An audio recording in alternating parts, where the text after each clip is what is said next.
vrai a commencé à 15 ans, dans le sens que j'étais à ce moment-là jeune scout et qu'avec la troupe, on nous avait emmenés dans un établissement qui venait de s'ouvrir pendant la guerre qui s'appelait le Hingley en France. Et ça avait été un peu le coup de cœur avec l'éducateur qui s'appelait Paul Lelièvre et qui dirigeait ce centre et qui le dirigeait à 20 ans alors qu'il avait 60 enfants. Tout simplement parce que l'année avant, Georges Bessy, son directeur, avait été arrêté par les Allemands et été envoyé en camp de concentration et était mort en camp de concentration. Donc voilà le début. Et puis bon, j'ai continué mes études après, mais j'étais très décidé à l'époque de devenir éducateur.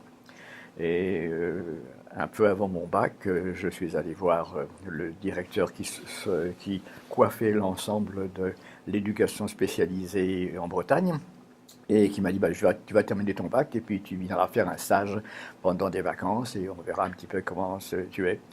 Alors j'étais parti effectivement en 1949 exactement, faire un stage où on m'a donné une pioche et puis 4 adolescents et on a pioché pendant 2 mois autour d'un terrain de sport. Et puis à ce moment-là, il y avait quelqu'un que je trouvais un peu étrange, qui m'observait, enfin, en général. Et cet homme s'appelait Henri Joubrel. Et Henri Joubrel était en fait un grand nom. C'était un avocat qui, à l'époque, bagarrait pour que l'on modifie les conditions de justice et que l'on considère les jeunes délinquants comme des sujets non coupables, responsables mais non coupables, et donc qui n'avaient pas à aller en prison comme il était jusque-là. Alors Henri à ce moment-là m'a contacté, il m'a dit écoute, ça m'intéresse, que tu es intéressé par ce domaine-là. Euh, on a besoin de médecins, tu sais, dans notre métier, quoi. Que tu dirais de faire médecine? Ben, j'avais hésité, effectivement, et je suis parti donc faire ma médecine générale et à l'époque, qu'on appelait la neuropsychiatrie. Mais pendant mon séjour médical, le doyen qui était intéressé par le projet me dit je peux vous organiser un séjour, une formation médicale pensée par rapport à votre futur travail et je peux même vous proposer de rester éducateur pendant quelques années de vos études médicales. Si bien qu'en troisième et quatrième année, j'étais éducateur dans un centre qui s'appelait la Prévalais. Et en même temps, je continuais mes études médicales qui étaient un peu à la carte avec la pédiatrie, la neurologie et de ce qu'on appelait la psychiatrie de l'époque. Puis je suis parti aux États-Unis, on m'a envoyé aux États-Unis avec Henri Joubrel. Et là aussi, je me suis retrouvé éducateur dans un centre à White Plains, à Hawthorne Cedar Schools. Et en même temps, j'allais 2 jours par semaine à la Columbia University suivre des cours en thérapie familiale et puis dans le domaine de la délinquance avec des visites dans les différents centres. Et c'est à ce moment-là que mon superviseur m'a dit, mais va donc voir ce qui se passe au Canada. Il se passe des choses importantes dans le domaine de l'approche des jeunes en difficulté sociale. Alors à la fin de mon séjour qui était de 14 mois, je suis parti effectivement à Montréal et je suis tombé sur une dame que je ne connaissais pas à l'époque et qui s'est présente, qui s'appelle Janine Guindon. Et je vais d'ailleurs dans un de ses cours au départ et elle me repère et puis me dit mais qui êtes-vous?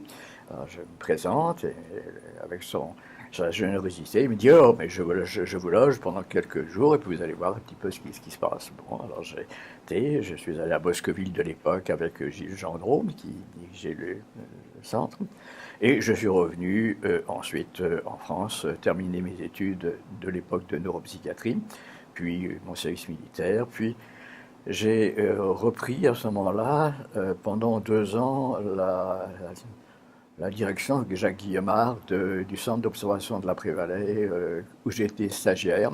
Puis on m'a demandé de créer une école d'éducateurs spécialisés que j'ai créée avec Paul Lelièvre, cet éducateur que j'avais rencontré pour la première fois à 15 ans au Anglais. Et je partageais mon temps donc entre la direction de cette école et puis un centre médico-psychopédagogique qu'on avait formé pour la pédopsychiatrie.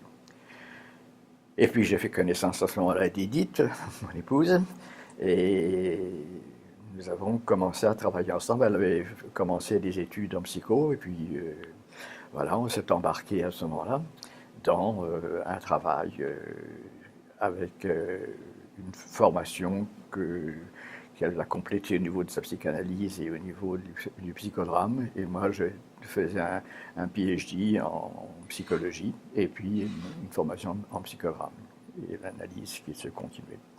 Et puis voilà que vers 71, Janine Gadon arrive avec quelqu'un de l'université et il nous dit, bien, est-ce que vous seriez intéressé à venir travailler au Canada? Alors, on s'est regardé d'un air un peu effaré parce qu'on se plaisait bien avec, en France. Et puis, on s'est interrogé, on a décidé de venir. Et voilà, donc nous sommes arrivés en 73. Et depuis, mon travail ici a été d'une part que j'étais professeur à l'école de psychoéducation, où j'enseignais la psychopathologie infantile. Et puis en même temps, comme j'étais toujours attaché à moitié psychoéducation, moitié à la psychiatrie, je travaillais à l'hôpital Sainte-Justine une journée par semaine dans un centre pour enfants et j'allais faire des vacations à Boscoville et puis au centre d'orientation et par la suite à La Clairière. Et avec mon épouse, nous faisions du psychodrame dans différents établissements. Edith, par exemple, en faisait à Marie-Enfant, puis à Maisonneuve-Rosemont, tandis que moi j'en faisais avec elle à Boscoville, et au centre d'orientation, puis à La Clairière. Et puis, à un moment donné, ben, je n'acceptais plus l'orientation de l'école de psychoéducation, qui me paraissait s'orienter strictement vers la recherche et ne répondait plus aux formations professionnelles. Alors ben, j'ai décidé de me retirer et de ne plus être que dans le département de psychiatrie où je partageais mon temps entre des cours avec les résidents en pédopsychiatrie et en même temps en m'occupant d'un service pour enfants en difficulté en centre de jour, puis et ensuite en participant avec le directeur du département à la préparation de la formation des résidents en pédopsychiatrie. Et nous continuons bien sûr avec Edith à toujours faire des psychodrames dans les différents établissements que je viens de citer. Et ben, ensuite elle est décédée, hélas, et c'est il y a 4 ans que j'ai pris ma retraite et puis que j'ai décidé à ce moment-là de consacrer mon temps à écrire des livres. J'en avais écrit pas mal avant, mais enfin, j'ai écrit là pendant 4 ans une trilogie qui s'appelle Force et souffrance psychique de l'enfant. Et puis actuellement, je suis en train d'écrire un livre à la demande aux éditions RS sur la genèse du sacré et de l'absolu chez l'enfant et l'adolescent. Alors voilà. Donc ça a toujours été très conjoint entre ce qu'on appelle ici la psychoéducation, mais que j'appelle l'éducation spécialisée dans le sens que c'est plus global au niveau mondial, si vous voulez, et la pédopsychiatrie.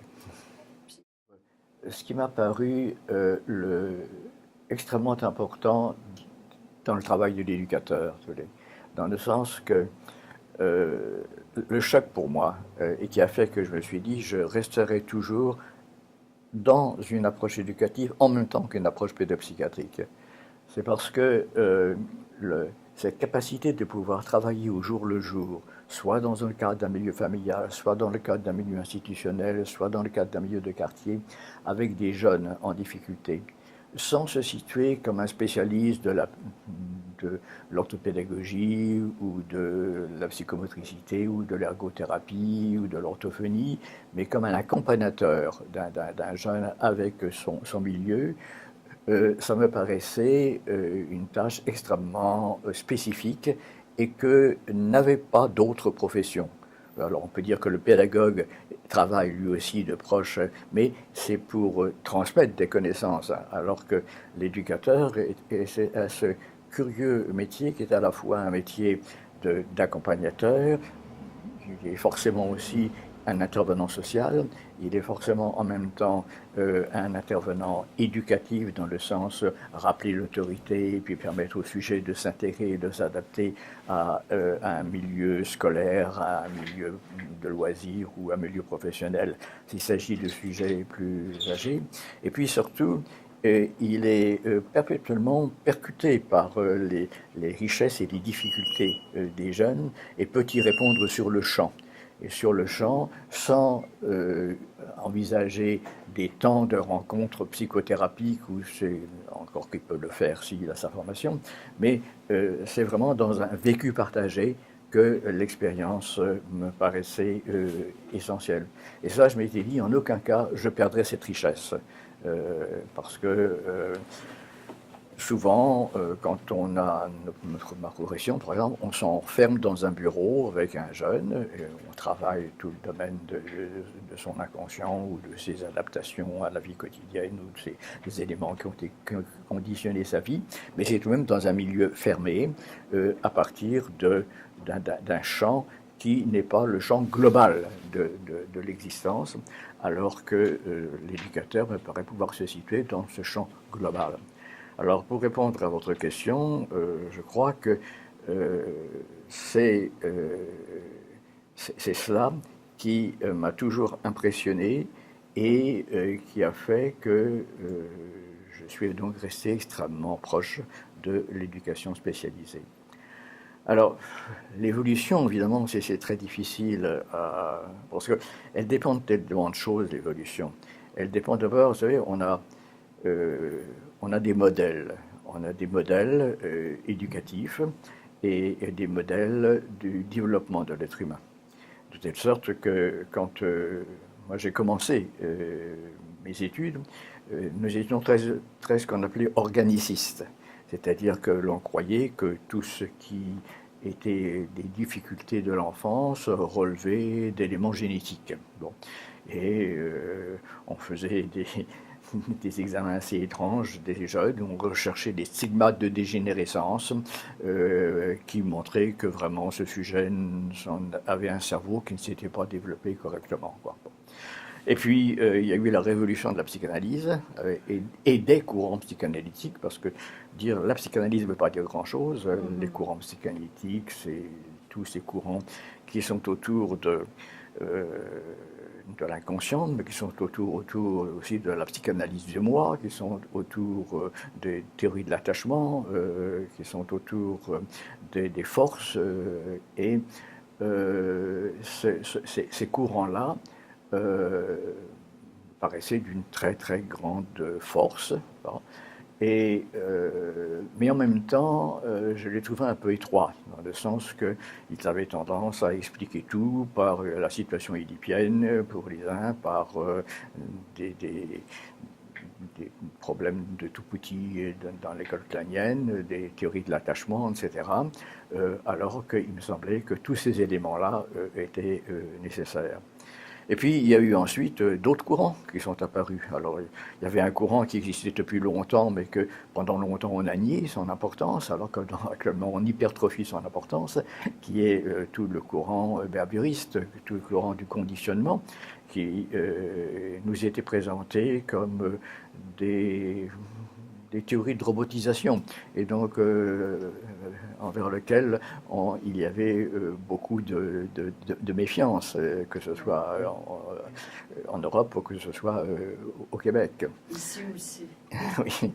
Et puis, il y a eu ensuite tous les courants sociaux, avec tous les courants antipsychiatriques qui frappaient de front les institutions, parce que c'était des courants qui disaient que le problème de l'enfant n'était ni lié à une hérédité, ni lié à l'inconscient, il était lié à des sociétés qui étaient aliénantes, et que c'était vraiment les sociétés qu'il fallait modifier, et que les familles elles-mêmes, participant à ces sociétés, contribuaient à l'aliénation, avec Ivan Illich, avec Cooper, avec des gens comme ça qui écrivaient des livres qui ont beaucoup ébranlé d'ailleurs les institutions, et qui ont contribué d'ailleurs beaucoup à la fermeture très rapide d'un certain nombre d'institutions.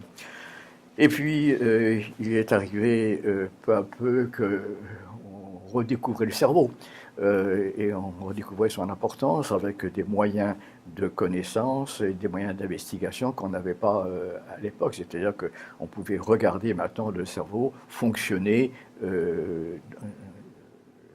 dans sa pensée, dans ses affects. Entendons-nous, on ne le voit ni penser, ni éprouver des affects. On le voit dans certaines zones consommer du glucose ou consommer de l'oxygène pour pouvoir aboutir à telle tâche. Et à partir de là, donc, on repère mieux les modules qui fonctionnent et on repère mieux les zones qui peuvent être entravées par ces modules ou ces faisceaux. Mais c'est un courant qui actuellement a repris beaucoup d'envergure. Alors, ça paraît éloigné de l'éducation spécialisée, mais non, parce que tous ces courants-là ont profondément influencé, à un moment donné ou à un autre, le domaine de la pensée. Alors, parce que moi, ce qui m'a intéressé beaucoup lorsque je suis arrivé au Canada, et pourquoi je suis arrivé au Canada? Eh bien, parce que, d'une part, je cherchais sur le plan éducatif, des méthodologies. Il n'y avait pas de méthodologie au départ, hein. C'était des gens de bonne volonté. On s'inspirait pas mal du scoutisme. En France aussi, on s'inspirait de ce qu'on appelait les CMEA, qui étaient des écoles qui avaient été constituées par le régime pétainiste pendant la guerre et qui mettaient des méthodes actives d'approche qui étaient à la fois inspirées du scoutisme, des méthodes Hébert, etc. Mais c'était très empirique, quoi. Et puis voilà que quand je suis arrivé étudiant au Canada, j'ai découvert par Janine et par tous les collaborateurs, Gilles et tous les gens qui étaient là, je vois qu'ils avaient une méthodologie. Ils avaient une méthodologie et qui s'inspirait pas simplement de la psychanalyse. Et déjà, ils étaient très intéressés, mais ils disaient attention, la psychanalyse de l'inconscient existe, mais la force du moi et la capacité qu'a le moi de pouvoir se libérer de certaines zones conflictuelles existe aussi. À l'époque, la théorie de l'attachement n'était pas encore très bien connue. Mais au moins, ces deux zones, la zone freudienne et la zone tirée de Hartmann, Porte, tous ces gens-là, étaient connus. D'autre part, voilà que c'était des gens qui non seulement s'intéressaient à ces différents courants psychanalytiques, mais s'intéressaient au cognitif. Parce que Jean Piaget, qui avait été un peu oublié alors qu'il était un Suisse, Jean Piaget avait été repensé en se disant, est-ce que, puisqu'il y a une épigénèse de la vie cognitive, est-ce qu'on ne pourrait pas accompagner les jeunes en fonction du stade où ils sont arrivés de leur vie cognitive, et à partir de ça, ben, tenir compte quand on leur parle qu'ils ont une intelligence très logique, où ils ont une intelligence concrète, et ils se portent encore du tout, même s'ils sont adolescents, à une pensée formelle. Donc il y avait là quelque chose qui était intéressant aussi. Il y avait un intérêt pour le groupe. Il y avait un intérêt pour le groupe parce que ben, il y avait plusieurs professeurs là, qui s'y intéressaient à la dynamique du groupe. Et donc la psychologie sociale avec le rôle des rôles, avec la fonction des sous-groupes, avec la fonction des leaders, avec aussi des éléments psychanalytiques autour de qu'est-ce que apporte l'inconscient collectif à une société et surtout qu'est-ce qu'elle apporte au niveau d'une vie groupale petite, c'était intéressant. Et d'ailleurs, Jeanne Gardon nous a d'emblée demandé de mettre en place le psychodrame, et qui était justement une thérapie de groupe. Et puis, il y avait des gens plus pointus qui s'intéressaient à tout le domaine déjà des activités, avec toute la pensée de Gilles autour du rôle des activités, et un peu plus tard, tout le travail de Gilles autour de la famille. Qui était quelque chose qui, au départ, était parfaitement oublié, mais qui s'intégrait, puisque les derniers livres de Gilles Gendreau ont été centrés essentiellement sur la famille. Alors, il y avait aussi un intérêt pour le corps, dans le sens que, il ne faut Pauli-Jeanne Gadon est une ancienne professeure d'éducation physique, donc elle donnait beaucoup d'importance à tout ce qui était, avec son slogan « Écoutez votre corps, sachez écouter-le, sachez le travailler aussi ». Et puis qu'il y avait Pierre Gauthier, et puis Giroir, qui s'intéressait à tout ce domaine de la relaxation, de la psychomotricité, s'inspirant d'Ajra, etc. Bon.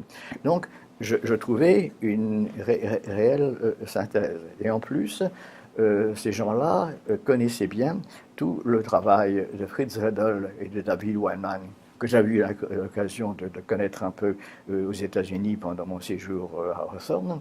Et Fritz Redel et David Weinman avaient été les premiers à pouvoir réfléchir à mais quelles sont les attitudes fondamentales que l'éducateur peut avoir dans le vécu quotidien. C'était pensé au niveau de l'institution, c'était pas pensé au niveau de la famille, mais c'était au niveau de l'institution.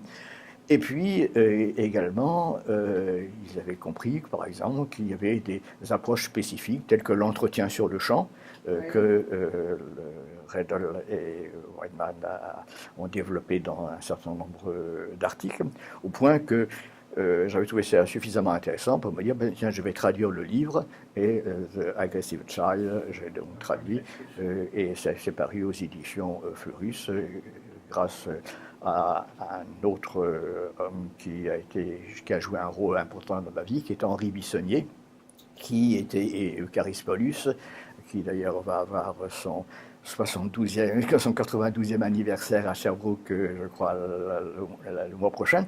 Et ces gens-là aussi avaient donc joué un grand rôle au niveau de créer déjà des publications autour du domaine de l'enfance en difficulté. Alors, je crois pouvoir souligner cette importance que pendant un long bout de temps, la psychoéducation a mis une grande importance à une vision de synthèse.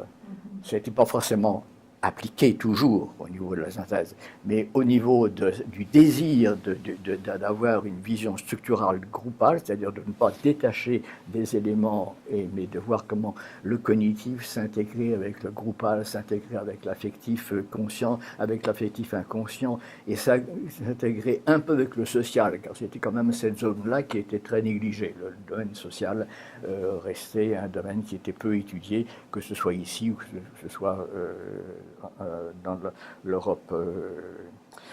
Mais c'était là, pour la première fois, où je trouvais une tentative de vision synthétique 1 et une vision méthodologique 2, puisque Redel proposait une vision méthodologique, également Guindon, Gendreau et puis tous les collaborateurs autour proposer une vision synthétique, et qu'aux États-Unis commençait aussi à avoir une certaine vision synthétique d'approche behaviorale avec Lovaas et avec Schopler, qu'on ne connaissait pas à l'époque, mais qui en empêche et travaillaient aussi de leur côté avec une clientèle spécialisée qu'on ne connaissait pas bien non plus ici, ni en Europe, et qui était le domaine de l'autisme.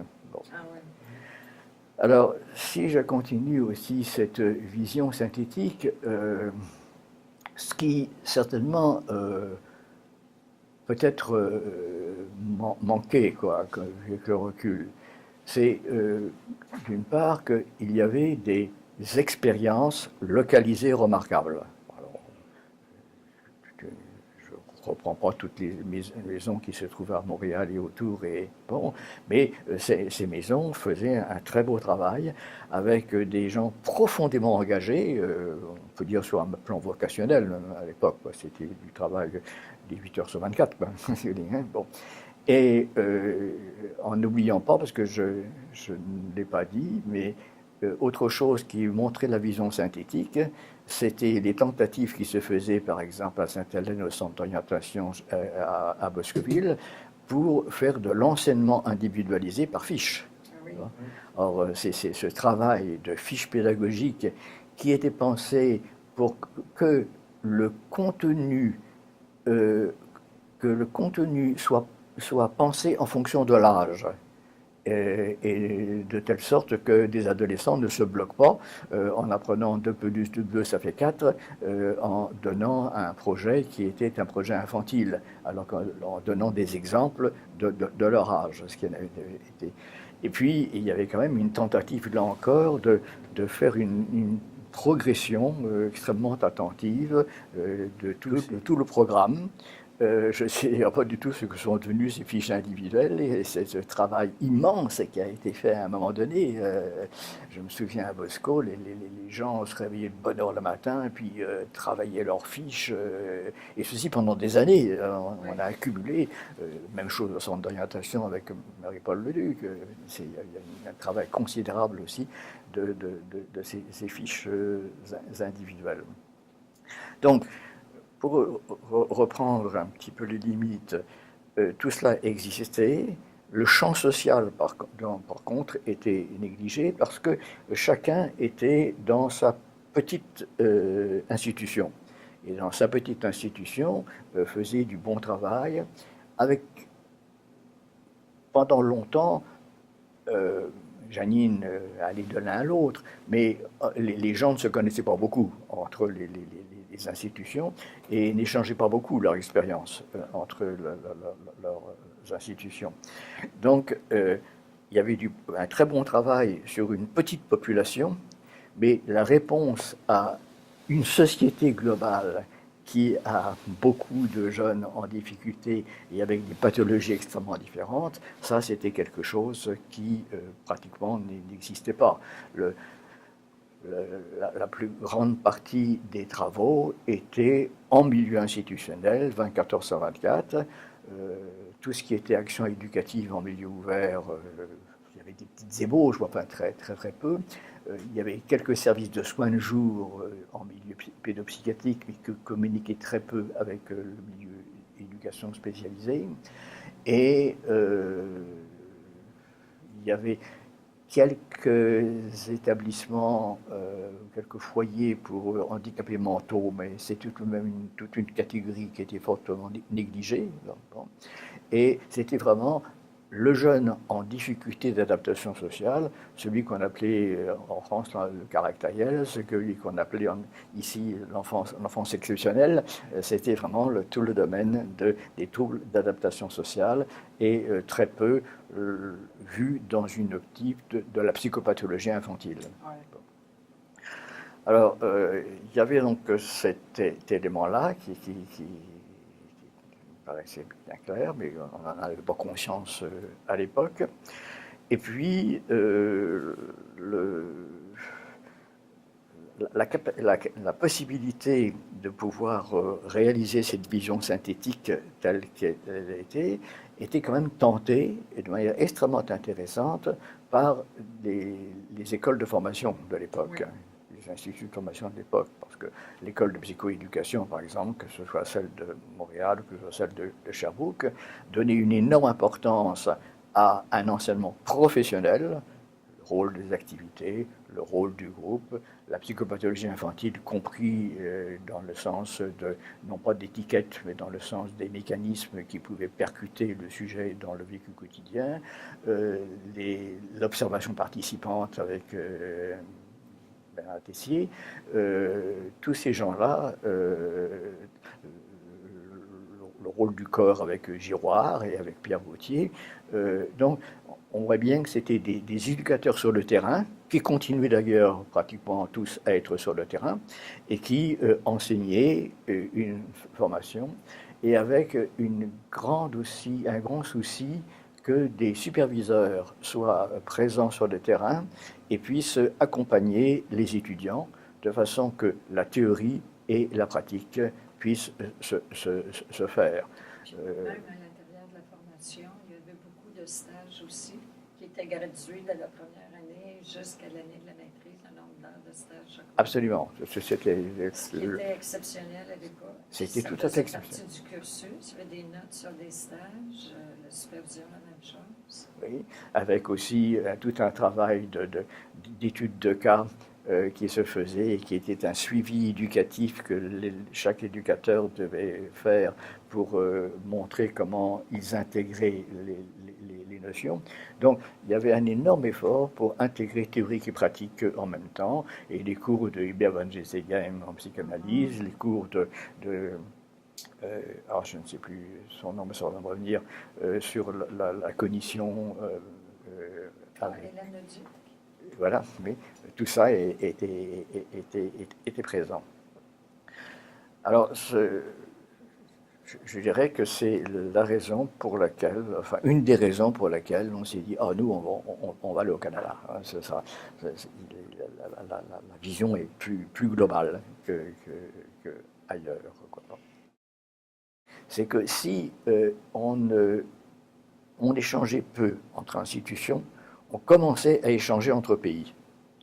Et ça a été tout le travail d'Henri Joubrel, ça a été tout le travail aussi d'un Hollandais qui s'appelait Mueller-Cover. Et ici, Marcel Saint-Jacques a beaucoup participé aussi à cet aspect. C'est-à-dire de se dire, il faut qu'on échange entre les pays. Et donc, il y a eu une association qui s'est faite, l'Association internationale des éducateurs de jeunes inadaptés, qui faisait que tous les 2 ans, il y avait des congrès et d'une très grande importance. Rappelons que celui de Montréal avait plus de 2000 intervenants, celui de New York avait plus de 2000 intervenants, celui de Versailles avait plus de 2000 intervenants, etc. Bon. Donc, on a commencé à brasser des idées, et des idées où justement certains pays donnaient plus d'importance au social, d'autres donnaient plus d'importance à l'éducatif très individualisé, d'autres se centraient essentiellement sur la psychanalyse et disaient que toutes les autres théories n'étaient pas valables, etc. Mais ça n'empêche que tout ça faisait du brassage, faisait du métissage. Et je crois qu'il ne faut pas oublier l'importance donc de ces pionniers et parmi ceux-ci, les pionniers à l'échelon international, je crois qu'on peut citer Jeanine Gadon, mais je crois qu'on peut citer aussi Marcel Saint-Jacques, avec qui, par exemple, le congrès de Montréal a été possible, et aussi celui de New York a été possible. Alors, ceci étant, oui, peu à peu, on est sorti d'une vision monolithique institutionnelle. C'est-à-dire que les premières personnes, je crois, qui ont été, que ce soit des gens hollandais, que ce soit des gens belges, que ce soit des gens suisses, que ce soit des gens du Canada anglais, que ce soit des gens du Canada français, que ce soit des Américains, Bettelheim, etc. Tous ces gens-là avaient un peu la même vision. On prend des jeunes, on les prend en charge. Mais le mot charge avec un C majuscule. Bon. Et dans une vision qu'on voit maintenant un peu de toute puissance, mais qui à l'époque était une vision généreuse, l'idée était, on les prend en charge complètement. C'est-à-dire, on parlait d'un cadre familial hein, dans les institutions. Évidemment, un cadre familial avec 60, c'est un petit peu utopique. Mais il n'empêche qu'on parlait de ça, on parlait de maison familiale. Donc, il y avait l'idée de prendre en charge affectivement ces jeunes. Il y avait, en leur donnant des valeurs qui, peu importe quelles étaient les valeurs de la famille, c'était des valeurs religieuses, hein, soit catholiques, soit protestantes, soit juives, selon les endroits, mais c'était toujours très religieux, et même quand c'était en Russie, c'était aussi religieux dans le sens, c'était des valeurs communistes, mais c'était un peu présenté aussi comme une religion. Donc, des gens très engagés sur le plan tous religieux, tous très engagés aussi sur un plan vocationnel, avec quelque chose qu'il faut rappeler au départ, que je crois était vrai à Boscovine, mais qui était vrai aussi à la Prévelle où j'ai travaillé. Il ne fallait pas se marier. C'était très mal vu de se marier. Parce que se marier, c'était diminuer son engagement. Il y avait un côté la monastique ou un côté prêtrise religieux qui était là. Et d'autre part, il ne fallait pas non plus une mixité. Hélène Leduc, je crois, a créé une révolution pour être la première femme qui s'est trouvée à Boscoville, par exemple. Hein, bon. Et à la Prévallée aussi, la première femme, j'ai Rachel Bailly qui est venue. Oh là là, c'était... Bon. Et de la même chose dans les maisons de filles, qu'un homme soit là, à la rigueur, pour faire d'abord la maintenance, mais pas beaucoup pour faire de l'éducation l'éducation. Et l'idée en plus de mélanger garçons et filles dans une institution, alors ça c'était impensable, sauf quelques institutions révolutionnaires comme le foyer familial scolaire à Rennes qui l'a fait dès 1970. Bon. Donc il y avait ces éléments-là. Alors, pour reprendre, donc, un côté vocationnel, un côté religieux, un côté engagement, on est une famille, on est une structure, et donc les gens là-dedans faisaient la pédagogie. Ce n'était pas question de mettre des pédagogues, c'était l'éducateur qui enseignait. Je l'ai fait moi-même. Oui, oui. Donc l'éducation nationale était un petit peu laissée de côté. On fera mieux. Oui. La même chose, des professeurs d'éducation physique, on les cherchait. Je crois qu'il y en avait à l'hôpital Rivière-des-Prairies. Enfin, en dehors de ça, il n'y en avait pas beaucoup. Donc, une prise en charge pédagogique, une prise en charge éducative, et la famille était d'une manière générale considérée comme la génératrice avec un G majuscule des troubles. Bon. Donc, puisqu'elle était génératrice des troubles, il fallait protéger les jeunes.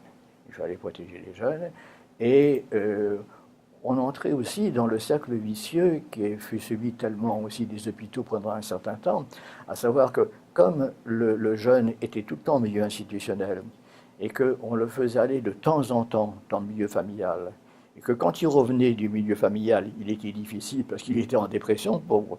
Et comme il était en dépression, il réagissait contre le milieu institutionnel. On disait, vous voyez bien, ce milieu familial est tout à fait pathogène, puisque à chaque fois que le jeune revient, il faut 3 jours ou 4 jours pour récupérer le jeune et une dizaine de jours pour récupérer le fonctionnement du groupe.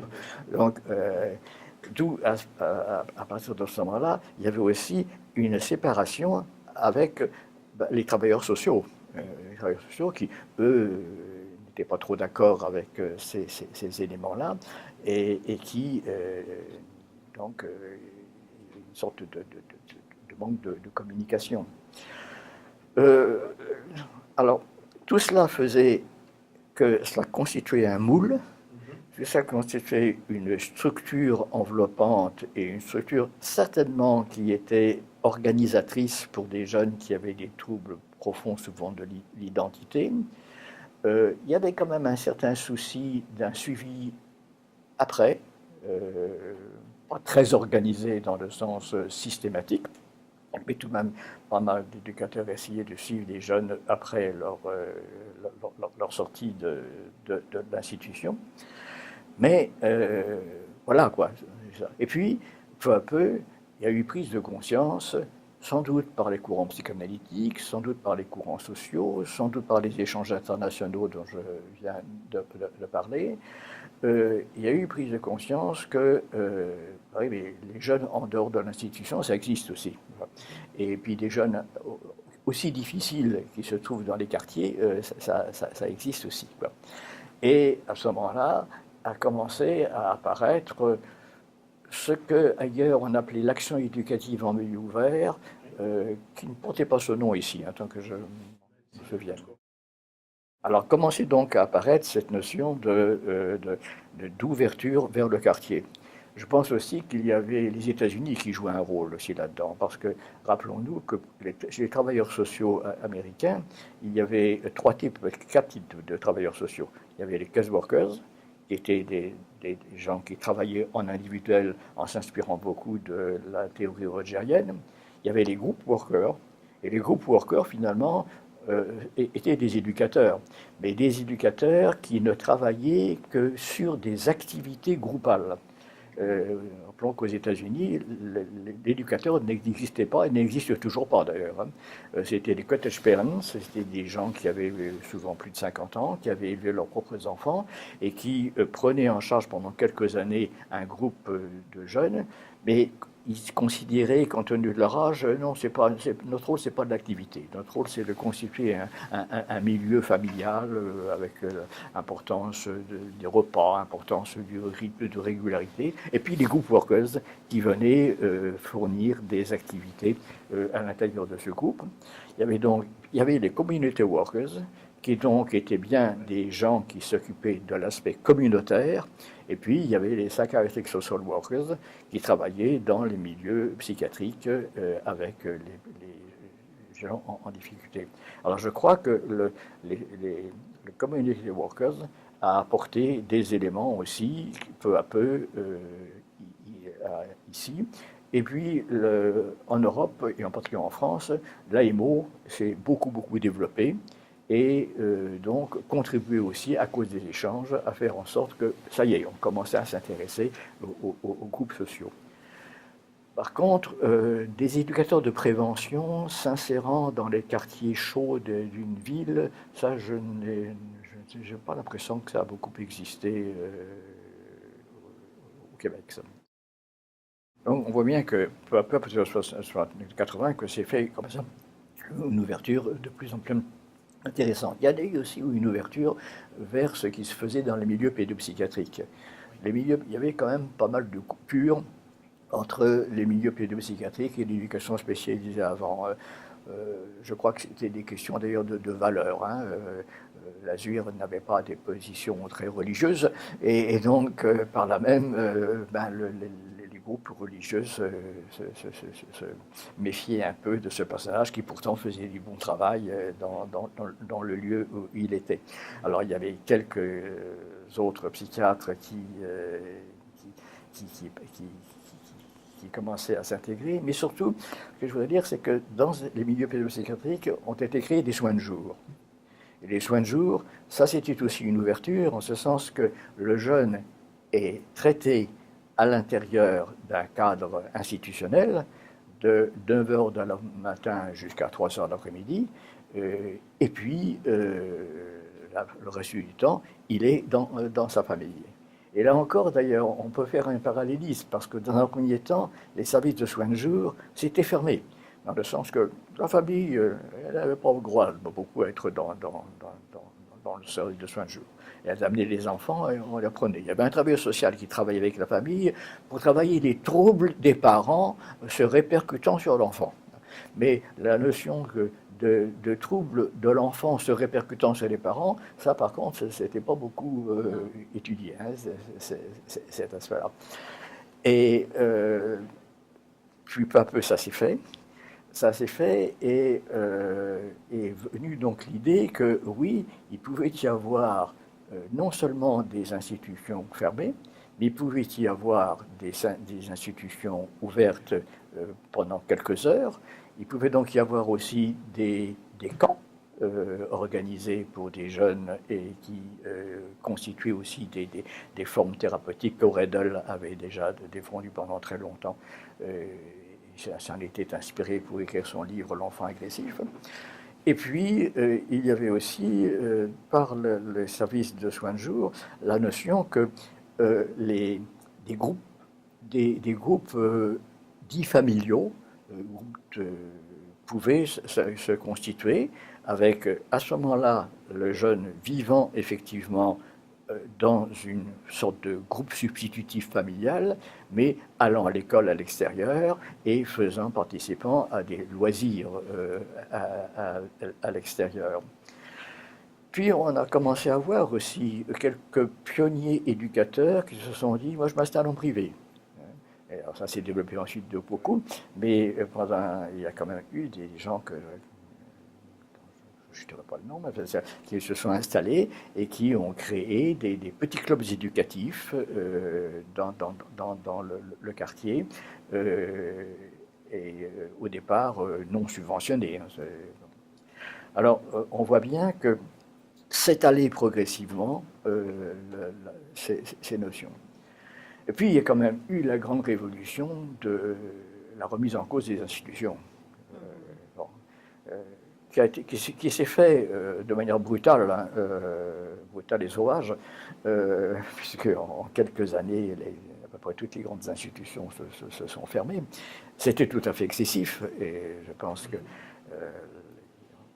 peu à peu, on reprendra conscience qu'il faudra bien recréer des petites institutions, et non pas des grandes institutions, mais des petites institutions.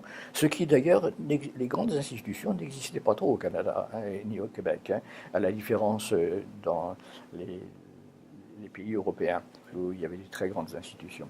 Donc, ce qu'on a appelé la désinstitutionnalisation. Oui, la notion de 60, c'est gros, mais enfin, c'est quand même pas énorme, quoi. Mais en même temps, la fusion de plusieurs petites institutions. Créant un beau cabinet. Oui. Alors, il y a eu donc cette fermeture qui a fait que est apparue de plus en plus la notion aussi des familles d'accueil. Familles d'accueil s'appuyant donc sur l'idée que on peut recevoir un jeune ou quelques jeunes en difficulté et puis en même temps les intégrer à des écoles ou à des milieux de loisirs. J'aurais pas mal de réflexions à émettre là-dessus, si vous voulez, mais enfin, l'idée quand même était intéressante. Il fallait augmenter, diminuer les placements institutionnels et augmenter les familles d'accueil. Voilà un peu comment je vois l'évolution. En même temps, parce que je crois qu'on ne peut pas les séparer, les éducateurs, je crois, ont été inégalement préparés à leur tâche professionnelle par les écoles de formation. On fonctionne toujours par des mouvements de balance. Là, il y avait entre guillemets, une mainmise d'une pensée, qui était la pensée psychoéducative avec ses étapes, etc., qui était quand même très pensée effectivement pour les institutions et non pas pour le milieu ouvert, etc. Mais avec des gens donc, qui restaient des professionnels intégrés directement au milieu, quoi. Puis peu à peu, et puis c'est pas le propre de Montréal, j'ai vu ça à travers le monde occidental, quoi. Peu à peu, ces institutions sont devenues universitaires. Bon, elles étaient universitaires déjà, mais elles avaient toute l'organisation des stages ne dépendait pas de l'université. Donc ça créait une sorte de possibilité de pouvoir faire des choses où on intégrait plus facilement la théorie et la pratique. Et puis peu à peu, ces écoles de formation, compte tenu des pressions universitaires, compte tenu des conditions promotionnelles, etc., se sont beaucoup axées sur la théorie, se sont beaucoup axées sur les recherches, se sont beaucoup axées sur les doctorats, se sont beaucoup axés sur des maîtrises, etc. Et je pèse mes mots en le disant, parce que j'ai vu dans mes services à Sainte-Justine des éducateurs travaillant il y a 25 ans, puis travaillant à 20 ans, puis travaillant à 15 ans, et j'ai vu la diminution de leur capacité professionnelle de maîtriser les enfants. Ça, c'est très, très, très nettement. C'est-à-dire qu'ils paraissaient complètement désarmés par rapport à des formes de troubles qui étaient graves, bien sûr, mais enfin, et en particulier dans tout le domaine de la technique d'activité, dans tout le domaine de savoir comment gérer la relation en s'ajustant aux troubles, etc. Ils me paraissaient très, très démunis. Et c'est sans doute pas un hasard que les centres d'accueil actuellement redonnent une telle importance à la formation en cours d'emploi, comme s'il fallait pallier quelque chose d'une formation qui redevenait trop théorique et qui oubliait qu'une école professionnelle, c'est une école qui enseigne une profession, et non pas qui enseigne une formation générale de psychologie, de sociologie, en oubliant d'ailleurs certains aspects comme la psychopathologie qui, je sais, n'est plus enseignée dans beaucoup d'endroits maintenant. Alors c'est là, d'ailleurs, je dois dire que quand j'avais des techniciens, je les trouvais maîtrisant mieux leurs interventions que les psychoéducateurs qui arrivaient et qui étaient surtout centrés sur vouloir observer, mais qui, au niveau de l'intervention proprement dite, ils parvenaient, évidemment, parce qu'ils s'auto-formaient peu à peu, mais enfin, ça ne répondait plus, en tout cas, en ce qui me concerne, à nos besoins. Là, je parle de services de soins de jour dans lesquels des pathologies lourdes se trouvaient en place, pathologies lourdes qui étaient parfaitement inconnues par les gens qui y venaient, ou qui n'en avaient qu'une connaissance extrêmement livresque et pas du tout savoir comment s'ajuster aux manifestations symptomatiques sans mettre le sujet dans un coin en disant tu vas réfléchir et puis quand ça ira bien tu reviendras, qui ne correspondait tellement pas aux besoins de ces jeunes que finalement une partie de la fermeture des soins de jour s'est expliquée par le manque de personnel s'adaptant que ce soit d'ailleurs service interne, que ce soit service externe. Il y a eu toutes les pressions du gouvernement, bien sûr, aussi pour diminuer les frais, mais là-dedans, la fermeture a été accélérée par le fait que les enfants n'étaient pas maîtrisés dans leur comportement à l'intérieur de milieux hospitaliers, qui ne pouvaient pas se permettre qu'on aille arracher à l'étage au-dessus ou à l'étage en dessous des jeunes qui avaient le goutte à goutte. Bon. Alors, je vois, moi, au niveau de l'évolution, je vois donc une ouverture sur plus de champs sociaux, mais je vois quand même je me trompe peut-être, hein, mais une certaine fuite des éducateurs actuellement pour le partage quotidien engagé, que ce soit avec des familles, que ce soit dans un quartier, que ce soit dans un foyer de groupe, que ce soit dans des lieux institutionnels, quoi. Et une tendance à ces éducateurs à se présenter plus comme des psychothérapeutes, se mettant dans leur bureau pour, par le langage, approcher des jeunes en difficulté. Et si cette évolution se fait, je crois que c'est assez suicidaire par rapport à la définition de la profession des éducateurs, parce que des psychothérapeutes, il y en a plein fait maintenant, quoi. Et comme de toute façon, c'est pas remboursé, en plus, c'est une petite partie de la population qui peut en profiter. Il me semble qu'il y a quelque chose de l'ordre d'une fuite. Il y a d'autre part, dans le moment présent, un modèle qui s'est répandu, qui est un modèle cognitivo-comportemental. Le modèle cognitivo-comportemental, il est intéressant, mais il est très complexe en réalité. Or, il est ultra simplifié à l'heure actuelle. Bon. Et l'ultra simplification, on fait une caricature.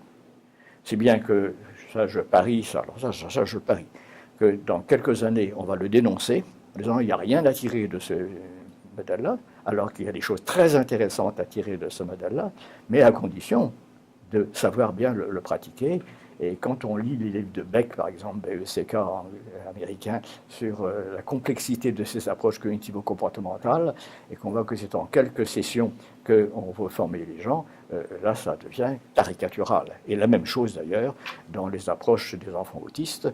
Si on apprend la méthode Levas en 3 mois, ça devient une caricature. Et le bel exemple, je trouve, c'est le beau livre de Leblanc. On allait vers une mécanisation de l'approche, voilà. Plutôt là, que de lier l'intervention et le sens derrière. Voilà. Et c'est le livre récent de Leblanc qui montre toute la complexité de l'approche cognitivo-comportementale avec certains types de délinquants. Oui. Et actuellement, il a été réduit en peau de chagrin au niveau de ses applications. Là, je crois qu'on a perdu quelque chose. Il y avait, dans l'approche institutionnelle, trop fermée, bon, je ne vais pas redire tout ce qu'on a dit là, il y avait un effort d'approfondissement et de modification, peu à peu, des approches, quoi. En même temps, peut-être qu'il y avait un petit peu trop de réunionites où on s'interrogeait beaucoup et puis que quelquefois ça devenait un peu excessif, mais il n'empêche que cette recherche d'approfondissement qui existait parallèlement entre certaines institutions et entre les lieux de formation, ça c'est quelque chose qui est en train actuellement de se perdre. Quand on dit se perdre, ça va se retrouver, parce qu'il y a toujours des mouvements de balance qui se font, mais comme les mouvements de balance ça dure 10-15 ans, c'est embêtant pendant le temps des 10-15 ans. Si on prend tout simplement la période de 1980 maintenant, ce qui est quand même énorme, c'est 37 ans, il y a une évolution fantastique. Il y a une évolution fantastique, d'abord au niveau des valeurs. Je prends juste des valeurs religieuses. Bon. qu'on dit que c'était la grande noirceur avant, qu'il y avait une trop grande pression de l'Église, ça me paraît tout à fait évident. Qu'on était dans un univers morbide de la faute, ça me paraît tout à fait évident. Et bon, il ne s'agit pas de revenir à ce domaine-là. Mais il y avait une structure qui faisait que, sur le plan des valeurs, il y avait quelque chose un peu semblable. Il y a le phénomène de la mondialisation qui est fantastique, qui est fait qu'à la fois par les brassages de peuples qui ont toujours existé ici, mais quand même qui sont en train de s'accélérer avec un monde qui jusqu'ici n'était pas connu, qui est le monde islamique, et qui est un monde important, qui a ses valeurs. Il ne s'agit pas du tout de le résumer à Daesh ou à Al-Qaïda. Ce monde-là a beaucoup de choses à nous apporter. Mais c'est là, ça arrive en masse. Et encore plus en Europe, bien sûr, qu'ici. Il y a le phénomène de la mondialisation par les mass médias. Tout le système numérique actuel nous ouvre des portes considérables et on découvre finalement que d'abord il n'y a pas qu'une seule religion, il y a toute une multitude de réponses qui ont été données à l'existence d'un Dieu ou il n'y en ait pas. Et puis il y a aussi on découvre que l'identité, c'est-à-dire qui suis-je, qu'est-ce que je fais avec qui, au nom de quoi, peut se répondre de manière extrêmement différente, y compris sur le plan des choix sexuels, par exemple. Ça ne crée plus scandale maintenant qu'il y a des familles homoparentales. On accepte maintenant les adoptions dans les familles monoparentales. On accepte maintenant très bien qu'une femme seule décide seule d'avoir des enfants par insémination sans qu'il y ait un homme, et on commence à accepter que les hommes puissent faire un choix aussi de ce genre. Les familles, les divorces ont toujours existé, mais enfin ça augmente d'une manière considérable, avec non pas une destruction de la famille nucléaire classique, mais des familles nucléaires successives qui se font, avec donc des expériences successives que les jeunes font. Donc, il y a à la fois une dimension mondiale et une dimension de chaque société qui bouleverse les conceptions que l'on avait de la famille, les conceptions qu'on avait de l'autorité, les conceptions qu'on avait de la sexualité, les conceptions que l'on avait des loisirs et de tout ça. Donc ça joue très certainement un très très grand rôle dans la difficulté que nous avons maintenant à trouver des méthodologies éducatives s'ajustant aux cultures. Et puis on prend il y a une autre découverte aussi qui est liée à la pédopsychiatrie et à la psychologie clinique. À savoir que quand on prenait des jeunes, par exemple, comme à Bosco, par exemple, ou au centre d'orientation, à centre d'orientation, il y avait le concept qu'il y avait des prépsychoses. Donc il y avait une forme de pathologie qui devait être traitée différemment que les jeunes que l'on appelait à l'époque les névroses infantiles. Mais maintenant, avec le recul, je me souviens qu'à Carrefour, il y avait un Asperger absolument typique dont on n'a jamais fait le diagnostic au moment où il était dans le centre. Et puis, on avait quelques... Dans 5 minutes, on va être obligé de changer. Ah, d'accord. Et puis, on avait aussi quelques pré-schizophrènes, enfin, bon, etc. Mais on les traitait un petit peu pas de la même manière, quoi. Et puis, voilà qu'actuellement commencent à se faire des champs spécialisés. Des champs spécialisés, alors l'exemple typique, c'est l'autisme. L'autisme qui devient malheureusement une grande bouteille à encre, mais enfin, pour les vrais autistes, ceux qui ont les caractéristiques vraiment de l'autisme franc, on a maintenant des approches éducatives, qui d'ailleurs ont été pensées aussi par des psychoéducateurs, ici. Je pense à Louise Florent et puis toute l'équipe elle a fait un très joli petit bouquin qui est paru aux éditions de Sainte-Justine là-dessus. Donc, on découvre qu'il y a non seulement à apprendre l'action éducative, mais que si on choisit une option de type de trouble, on a choisi à apprendre aussi une forme d'intervention spécialisée à un type de trouble. Et ça, c'est quelque chose d'un petit peu révolutionnaire. La même chose par rapport aux enfants présentant des troubles graves de l'attachement, ce que j'ai appelé moi, les carences relationnelles que j'ai décrites dans J'ai mal à ma mère. Je suis allé il n'y a pas très longtemps dans une institution en Belgique où ils ont organisé une approche très spécifiquement pensée, éducative, par rapport à ce type de jeunes.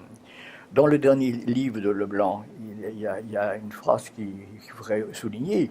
Il dit « L'approche que je propose marche bien pour des jeunes délinquants qui ont une structure délinquante organisée, mais ne marche pas pour les jeunes présentant ce qu'on appelait autrefois les jeunes délinquants névrotiques. » Ça a l'air de rien, mais ça veut donc dire que ceux qui vont s'approcher donc de tous les troubles d'adaptation sociale vont avoir à repenser là aussi des formes d'action éducative spécialisées pour des types de troubles. Alors, on pourrait prendre aussi tout le domaine des enfants prépsychotiques qu'on a abandonné curieusement alors qu'ils existent et que l'on met maintenant parmi les autistes et qui pourtant demandent une intervention spécialisée que certaines écoles d'ailleurs ici à Montréal ont compris et ont fait une approche qui ressemble comme 2 gouttes d'eau à ce qui se faisait autrefois dans les fins de jour. Bon. Donc on voit bien que être éducateur signifie non seulement avoir une profession globale, mais signifie qu'en fonction de certaines pathologies, il faut s'ajuster, mais aussi que je pense que vous êtes d'accord avec moi, que si on travaille dans un milieu institutionnel, si on travaille dans le cadre d'un milieu familial extérieur, si on travaille dans le cadre d'un milieu communautaire, on a besoin aussi d'apprendre des choses très spécifiques et sur le terrain avec des gens qui nous donnent des spécificités. Donc voilà que je crois que l'éducation spécialisée, comme la médecine, a été obligée de parler de sous-spécialité, avec tous les avantages et tous les inconvénients. Tous les avantages dans le sens, je pense davantage mon action en fonction d'un type de trouble, et un type de trouble, ça me fait toujours peur. Parce qu'un type de trouble, on étiquette. Puis à ce moment-là, il faut que le sujet il correspond à une certaine norme, puis s'il ne correspond pas aux normes, on ne sait pas très bien comment s'y ajuster. Donc il faudra garder une souplesse d'ajustement en comprenant qu'il y a autant d'autistes que d'individus, il y a autant de jeunes délinquants de jeunes individus. Et que chacun, selon son tempérament, selon son histoire, selon sa famille, selon les conditions sociales et les cultures dans lesquelles il se trouve, on a besoin de s'y ajuster. Mais donc, je crois quand même qu'on ne va pas éviter une sous-spécialité qui a ses avantages de pouvoir donc savoir mieux cibler et comprendre ce qui se joue dans la relation avec l'autre, et puis ses inconvénients, à savoir qu'on risque de créer des écoles dans lesquelles on s'enferme, et de manière aussi stupide qu'on le fait actuellement en médecine, à savoir que si j'ai un problème cardiaque, mais en même temps que j'ai un problème de rein, mon problème cardiaque va être traité, je dois attendre 6 mois avant de traiter mon rein, alors que mon rein retentit sur mon cœur. Bon, je vais vous dire mes rêves. Mes rêves, c'est que chaque professionnel, d'abord, puisse avoir une compréhension globale de l'être humain. Ça paraît prétentieux, parce qu'on dit, oui, mais c'est tellement compliqué qu'on ne peut pas avoir la compréhension du physique, du social, du cognitif, de l'affectif dans ces différentes formes et du symbolique en même temps. Mais il me semble qu'on peut comprendre que, oui, on ne peut pas comprendre un être humain, d'abord sans comprendre que c'est un être qui se développe sur un plan physique avec un cerveau. Et que ce cerveau, il a ses 2 facettes. Il a une facette somatopsychique et une facette psychosomatique. La facette somatopsychique, ça veut dire que, comme tous les organes du corps, il peut se dérégler. Il peut se dérégler pendant sa formation, l'organisation neuronale, l'organisation des faisceaux, c'est ce qui, semble-t-il, se passe pour l'autisme. Il peut se dérégler à cause des influences de la vie intra-utérine. Il peut se développer à cause des altérations qu'il va avoir à la naissance, des anoxies. Il peut se développer par la suite et jusqu'à la fin de la vie, puisque nous savons bien qu'il peut y avoir des agressions qui se font, à la fois microbiennes, virales, de pollution, etc. Bon. Puis il a une facette psychosomatique, à savoir que ce cerveau, il ne peut fonctionner que par rapport à ce qu'il reçoit. Et il reçoit des éléments affectifs, il reçoit des éléments cognitifs, il reçoit des éléments culturels, il reçoit des éléments symboliques, il reçoit des éléments socio-moraux. Et à partir de cela, eh bien, il va essayer de faire une synthèse en comprenant bien que ce n'est pas le cerveau qui pense et qui éprouve des affects, c'est une personnalité globale qui se sert d'un outil prodigieux qui est le cerveau pour pouvoir faire tout ça. Et puis, on a assez suffisamment maintenant pour savoir que ce petit être humain ne peut s'humaniser que s'il rencontre un milieu affectif capable de lui apporter les éléments dont il a besoin. C'est tous les apports des théories de l'attachement, c'est tous les apports aussi d'un certain nombre d'éléments des courants freudiens et des courants des différents psychanalystes. Bon. Donc, un sujet ne peut commencer à se développer sur le plan de l'amour, sur le plan de l'empathie, sur le plan de l'altruisme, sur le plan de la compassion, etc., que dans la mesure où il reçoit des éléments affectifs d'un milieu dans lequel il se trouve. Et ce milieu dépend lui-même d'une structure globale qui dépend donc des interactions qui vont se faire entre les parents, en sachant bien que quand on met maintenant parents, on sait aussi que l'on met des structures plus ou moins différentes. Que si il se développe donc l'être humain grâce à un cerveau et grâce à toute une affectivité consciente et inconsciente, il se développe aussi grâce à des apports cognitifs qui se font par stades progressivement et que tous les grands penseurs comme Piaget, comme Vallon, comme actuellement un certain nombre de cognitivistes nous apportent, aussi bien sur le plan de la compréhension du conditionnement que sur le plan de l'identification. Tout ça se déroule dans un contexte groupal. Ce contexte groupal, c'est donc les structures d'école, de famille, de loisirs dans lesquelles le sujet va être. Et tout ça se développe dans un champ social qui lui-même évolue actuellement du fait de la mondialisation et avec des facteurs directs comme le chômage, comme la pauvreté, comme les injustices sociales, etc. Et puis des facteurs culturels dans le sens des symboles que telle ou telle culture possède, y compris donc sur le plan des religions auxquelles le sujet accède et la spiritualité auquel il accède. Donc, depuis le champ physique jusqu'au champ social, ça, il me semble que c'est un apport que l'école de base doit apporter. Et puis, se surajoute à cela toute la compréhension qu'on va se faire de qu'est-ce qui peut se passer quand l'un ou l'autre de ces facteurs ne fonctionne pas bien. Mais, là encore, dans une vision structurale, c'est-à-dire qu'on ne répétera jamais assez que le tout n'est pas l'addition des parties. Chaque partie réagit sur l'autre partie. Si j'ai un cerveau qui m'envoie des fausses sensations, je vais, à partir de mon cognitif, construire un délire qui va dépendre aussi du culturel et qui va dépendre de la manière dont le social va accueillir ce délire.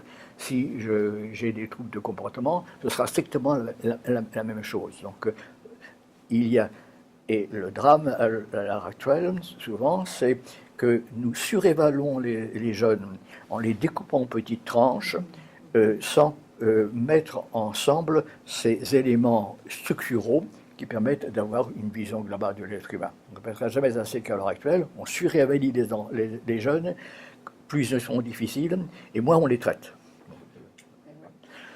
Alors, ceci étant, ça, je crois que c'est un apport qui demeure.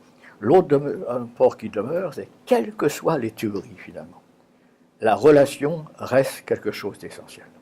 La relation, c'est-à-dire la capacité qu'a un sujet de pouvoir rencontrer des professionnels qui sont à l'écoute, qui sont suffisamment contenants, qui sont suffisamment sachant saisir les difficultés et les richesses du sujet, mais aussi les richesses du sujet pour activer ces richesses et le faire non pas simplement par du verbal, c'est-à-dire de ne pas faire que de la psychothérapie verbale, mais de la faire aussi en psychothérapie groupale, en psychothérapie communautaire, et en ajoutant que pour moi, l'éducateur est un thérapeute dans et par l'événement au quotidien.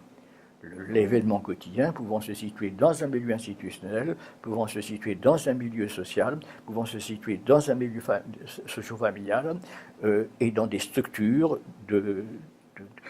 d'intervention de courte durée, qui peuvent être des camps, qui peuvent être des rencontres régulières dans un quartier après l'école, enfin, qui peuvent se faire aussi dans le milieu scolaire, parce que ce quand même, je ne l'ai pas dit, un des grands pas qui a été fait aussi, c'est la capacité maintenant qu'ont les éducateurs de pouvoir s'intégrer au milieu scolaire.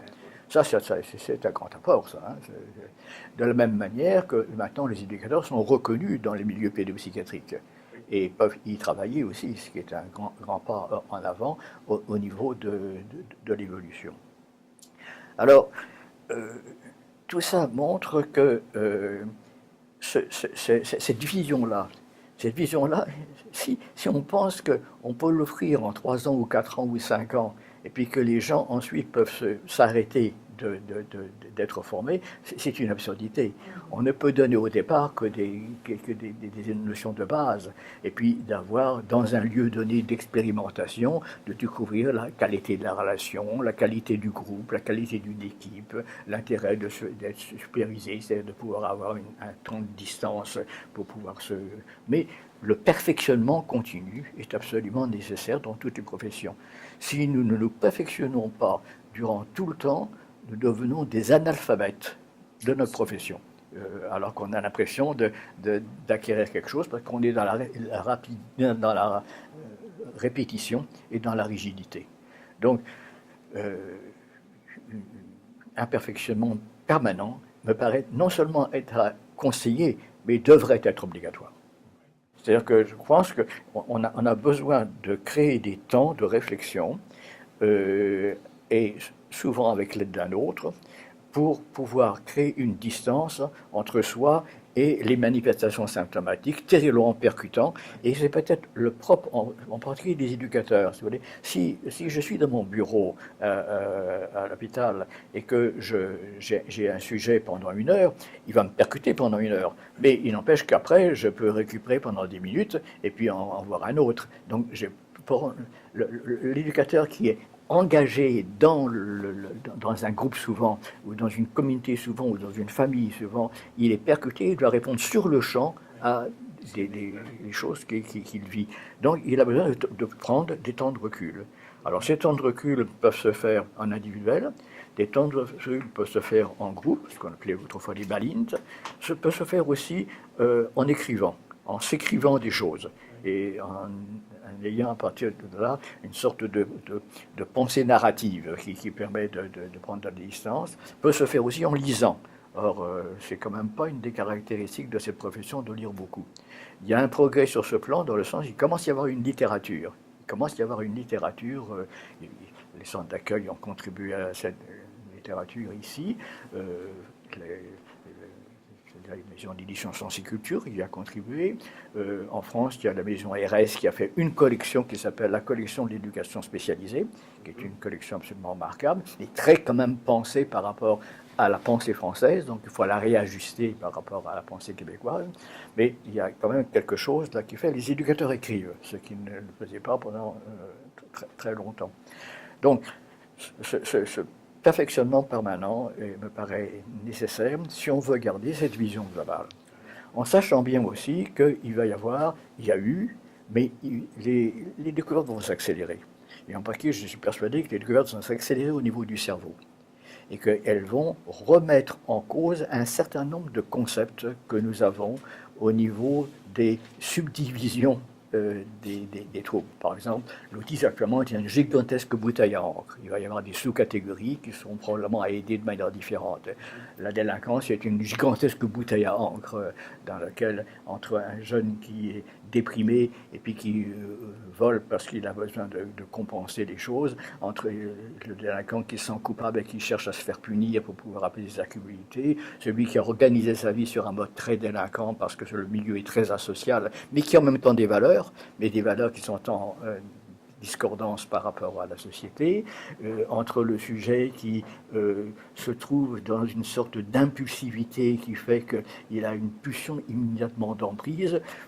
On voit bien que tous ces champs-là vont être repensés et vont pouvoir sans doute être repensé en ayant une meilleure connaissance de tous les champs que nous venons d'adopter, et en particulier le champ cérébral qui est actuellement en train de progresser au niveau de sa connaissance. Je veux dire que ce qui se fait actuellement est une sorte de démission de la vision globale. Alors, on prend l'enfant et un pédiatre ou un neurologue l'examine sur le plan physique. Un orthopédagogue l'examine sur le plan scolaire. Un orthophoniste l'examine sur le plan du trouble de langage. La personne qui s'occupe de la sensorialité, de la motricité. Psychomotricité, Qu'on appelle psychomotricité en France, je ne retrouve plus le nom. Oui, là aussi, va s'occuper du sensoriel et du moteur.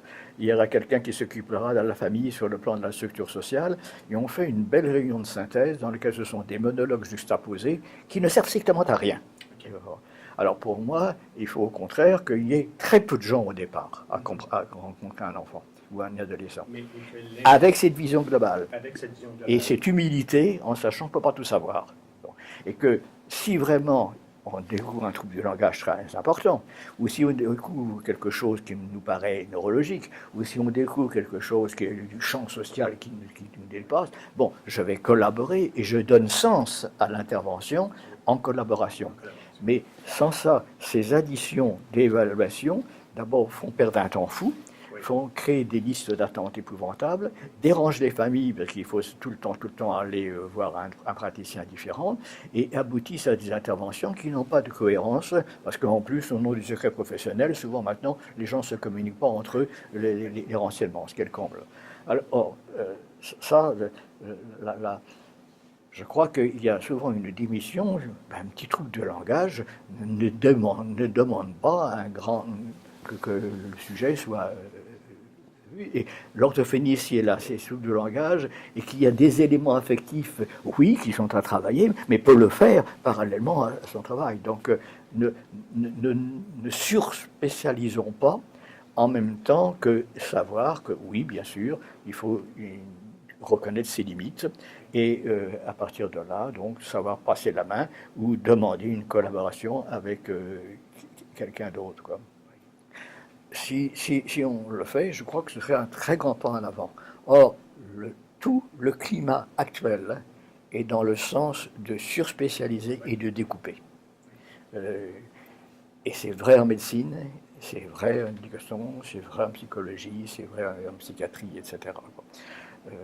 Alors, je crois qu'il faut se battre pour que, à la fois reconnaître qu'en effet, il y a des spécialisations nécessaires, mais qu'il y a une vision globalisante qu'il faut aussi conserver. Parce que ce qui est aussi un petit peu désespérant, c'est que, par exemple, actuellement, on rejette la psychanalyse en bloc. Bon. Ce qui est une absurdité. Bien sûr qu'elle a dit un tas de bêtises, puisqu'elle était le seul mode de pensée pendant longtemps. Ben, un seul mode de pensée fait des choses formidables et puis fait des conneries. Bon, et puis c'en est la même chose actuellement pour le cognitivo-comportementalisme, et puis ce sera la même chose pour le champ scientifique cérébral. À partir du moment où il y a une seule idée de pensée, on rattache tout à ça. Et ce qui me désespère un peu, c'est de voir quelquefois qu'on oublie ce qui se fait. Je vais vous donner un exemple. J'étais il y a quelques mois à écouter quelque chose qui était extrêmement intéressant sur les troubles sensoriels, les conséquences des troubles sensoriels dans la petite enfance. Bon. Et puis j'entendais ça, etc. Et je me tenais, vous vous inspirez d'Anzieux. Anzieux, qui sait? Bon. C'est-à-dire que la personne est en train de développer exactement le concept du moi-peau qui a été écrit il y a 40 ans. Bon, le présentant comme une découverte. Alors, elle a ajouté des éléments qui étaient intéressants, mais à quoi ça sert si on ne tient pas compte du passé en additionnant des éléments et puis en sachant élaguer et en se disant, ben oui, il y a des concepts qui sont dépassés, puis il y en a d'autres qui demeurent et qu'il faut finalement conserver précieusement. Si c'est ce qui vous désespère, où est votre espérance? Si j'ai mis le mot désespère, j'étais désespère sur le coup dans un agacement, Oui. mais certainement pas désespérant sur le plan d'une évolution. Parce que si je regarde, si vous voulez, l'évolution qui s'est faite depuis que j'ai commencé vers 1952, quoi, c'est fantastique. Pensez par exemple que lorsque j'étais interne à l'hôpital psychiatrique de Rennes, qui était ni plus ni moins bon que les autres, il y avait une pancarte sur un service d'enfants inéducables. Et je vous jure que ça existait, service d'enfants inéducables. Le diagnostic de je sous-signais que ce sujet est dégénéré et à rééduquer au moindre prix. Ça, Dieu sait si ce certificat, je l'ai vu faire par des gens qui étaient en même temps très généreux. Bon, donc, la conviction que on pouvait tout faire dans un seul petit milieu institutionnel, c'était de la toute-puissance paranoïaque. Bon, elle a été nécessaire à un moment donné, mais elle a évolué. Et maintenant, on ne défend plus cette idée.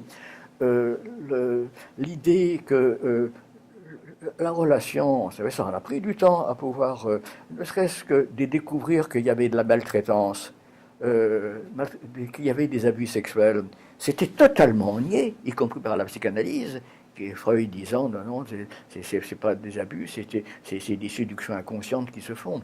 Bon, donc tous ces éléments-là ont été une meilleure connaissance. Pensez qu'il y a encore 35 ans, et encore quelquefois, hélas, dans des pays qui ont du mal à évoluer, je cite la France sur ce plan, pour l'autisme, on met encore des parents sur le divan 3 jours par semaine pour aller rechercher des désirs mortifères inconscients qui ont créé l'autisme. Bon, mais d'une manière générale, cette idée est maintenant totalement abandonnée. Bon. La découverte des théories de l'attachement, maintenant ça paraît évident, mais c'était absolument révolutionnaire. Et Dieu sait si ça a été... Les orphelinats se sont durcis à ce moment-là en disant mais vous nous accusez, c'est épouvantable. Puis comme c'était des orphelinats religieux, on pensait qu'on les attaquait à cause de la religion. Mais dans mes études premières de psychologie, j'ai travaillé dans un manuel qui s'appelait le manuel de Pichon, où il est écrit noir sur blanc, le petit enfant est un tube digestif jusqu'à la fin de la première année. Et il se recouvre progressivement d'un appareil psychique grâce à sa relation avec sa maman qui, s'éloignant et revenant, crée un étayage. Bon. Ceci était présenté comme scientifique. Bon. Alors, quand on dit que ça n'évolue pas, sûrement que ça évolue. On a évolué aussi sur le plan de la médication de manière intéressante. Et les enfants, par exemple, hyperactifs, voient quand même leur... vie se modifier grâce aux psychostimulants. Les dépressifs voient quand même s'écourter maintenant leur dépression, etc. Et ça va continuer avec tous les abus qui peuvent être faits par rapport à ce plan. Mais il n'empêche que tout ça évolue. Donc je ne vois pas pourquoi les choses ne continueraient pas à évoluer. Alors, je ne parle pas du tout dans un nostalgique de la psychanalyse. J'ai d'ailleurs toujours dit, moi, que la psychanalyse seule ne valait rien. Et Dieu sait si ça m'a valu des coups de bâton. Bon, donc, si nous gardons je crois aussi qu'il faudrait garder un dynamisme. Et un dynamisme et une sorte de... Il nous faut des pionniers. Alors, il y a eu des pionniers, c'est pas facile à trouver maintenant des pionniers qui veulent se lancer et puis qui sacrifient un petit peu beaucoup de leurs aspects, de leur existence pour faire avancer les choses. Mais ça va exister, bien sûr, il va réapparaître. On est, je crois, actuellement dans une période un petit peu de déséquilibre. Un petit peu de déséquilibre dans le sens qu'on a remis en cause les théories psychanalytiques, de la même chose qu'il y a actuellement une telle mélancolie, nostalgie par rapport aux théories sociales, les grandes théories sociales qui rendraient le monde heureux. Bon, le socialisme s'est cassé à la gueule, le communisme s'est cassé à la gueule, le capitalisme s'est cassé à la gueule. Alors quoi faire bon. Donc on est dans une période un peu nostalgique, où on sent bien qu'on ne peut plus penser de la même manière qu'avant, compte tenu qu'on prend connaissance justement de ces interactions des éléments les uns par rapport aux autres. Mais prendre conscience de ça, d'un côté, montre bien les difficultés, mais d'un autre côté, montre bien aussi que les choses qui peuvent être faites. On dit aussi qu'on n'a plus de ressources. Il n'y a jamais eu autant de ressources, mieux que mon ministre de la Santé ne l'entend pas, mais il n'y a jamais eu autant de ressources qu'autrefois. Quand on pense quand se sont créées les premières institutions, les ressources elles étaient très réduites. Donc il y a beaucoup plus de ressources en réalité, quoi. Mais il n'y en a pas assez. C'est clair. Mais là aussi, il y a quand même une certaine évolution. Les gestionnaires ne sont pas faciles, veulent de la productivité, veulent de l'efficacité, etc. Il faut les freiner en disant demander de traiter un sujet en 10 semaines, c'est une mission impossible.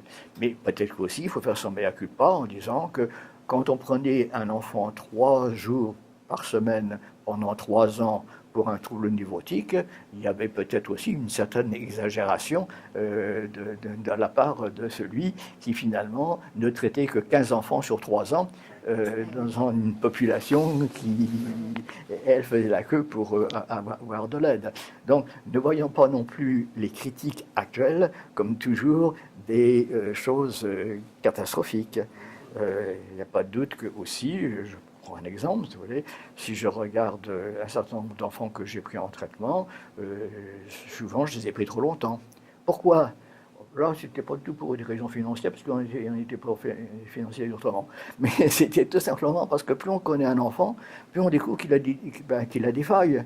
De la même manière que si plus vous me connaissez, plus vous me connaîtrez, plus vous découvrirez des failles. Alors on dit à ce moment-là, oui, mais le mais il a encore besoin beaucoup d'être traité, ou l'enfant il a encore besoin beaucoup d'être traité, en oubliant que peut-être qu'il a des forces en lui qui se m'attendent suffisamment libérées pour qu'en tout cas on dise, on te reverra dans 3 mois, et puis on refera le point, et on verra si tu peux continuer à voler de tes propres ailes, ou bien si tu as besoin d'un petit rajout pour pouvoir te solliciter. Donc non, je ne suis pas du tout nostalgique et désespéré.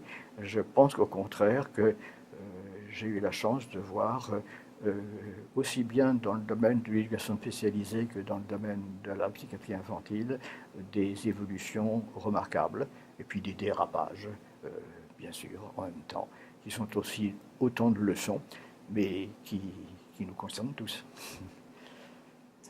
Aurais-tu un dernier souhait ou un dernier rêve à rajouter sous forme de recommandation pour les intervenants, les gestionnaires Alors peut-être qu'il y a quand même un élément qu'il faut dire, c'est que la relation reste, compte tenu de nos connaissances, et quel que soit le champ dans lequel on se trouve, l'outil actuellement. Et il ne s'agit pas d'une relation pour être politiquement correcte.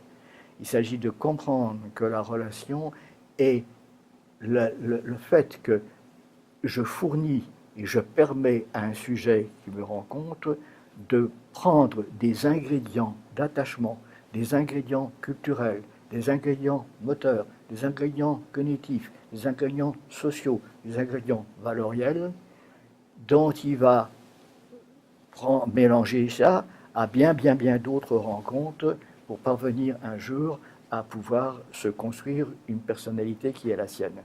Alors, si j'avais un mot à dire pour terminer, c'est sans le moins du monde minimiser toutes les recherches qui se font à l'heure actuelle, la relation reste un des éléments clés de nos professions. Le maniement de la relation est quelque chose de très difficile à faire, car il y a des sujets qui ne supportent pas la relation. Et donc, pareil, il faut passer par l'activité, il faut passer par d'autres champs dans lesquels l'élément relationnel est mis sous-jacent. Mais je ne mets pas dans le mot relation que l'affectivité. Je mets tout ce qui est fourni par l'échange avec l'autre. Et ça, c'est vraiment quelque chose... Quand on lit les livres d'il y a 15-50 ans, on dit ils datent pas sur ce plan. travail de temps. Ça demeure toujours vrai. Oui. Et sans cette relation-là, il n'y a pas de changement possible. Il n'y a pas de changement possible. Je voudrais juste rappeler, je ne garantis plus tout à fait la date parce que Hésiode, je crois que c'est 327 ans avant Jésus-Christ, qui écrit « Je suis désespéré par la jeunesse actuelle Ben oui, Oui. et je suis bien inquiet de l'évolution de la société future. » c'est ça. Oui. C'est ça. Merci. Merci. Merci d'être là. D'accord.